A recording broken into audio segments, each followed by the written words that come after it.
Hello YouTube friends, in this video I'm going to be showing you how to find the general term for the sum of the first n terms of a geometric series. Now to start off, I'm going to define a geometric sequence using the first term a and the common ratio r. The sum of a geometric sequence should look like this: a plus ar plus ar squared plus ar cubed plus dot dot dot plus ar to the power of n minus 2 plus ar to the power of n minus 1.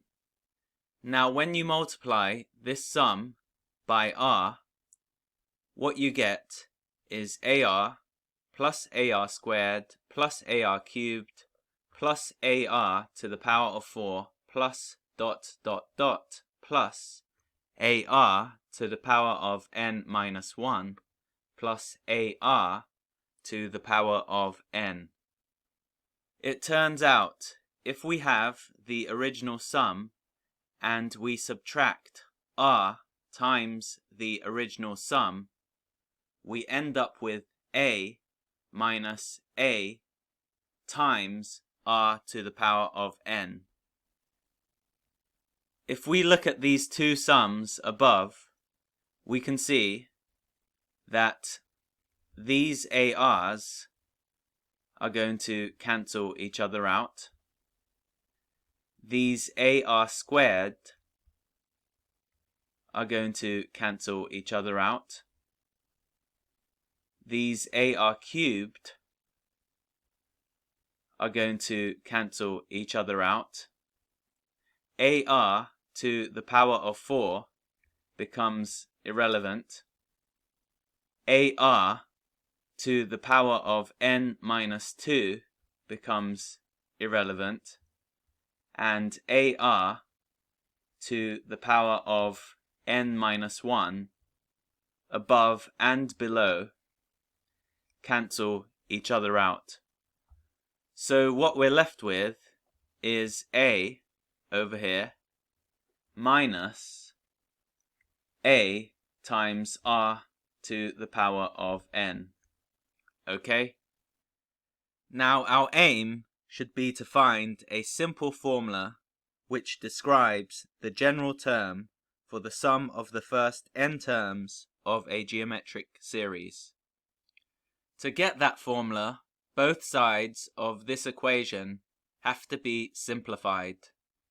If both sides of this equation are simplified, what we get is sum multiplied by 1 minus r is equal to a multiplied by 1 minus r to the power of n. From here, if we isolate the sum by dividing both sides of this equation by 1 minus r, what we are left with is sum is equal to a times 1 minus r to the power of n over 1 minus r.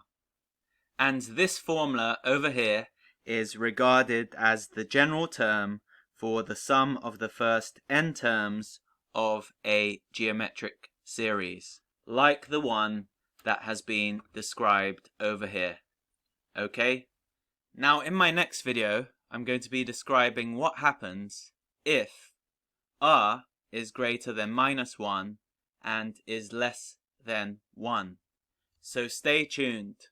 If this video has been useful to you, do not forget to subscribe to my YouTube channel if you haven't already done so. Also, be sure to check out my Instagram page, mathematics.proofs. Here you are going to find loads of mathematics proofs related to GCSE and A-level mathematics. Thanks for watching this tutorial, and I'll see you in my next video.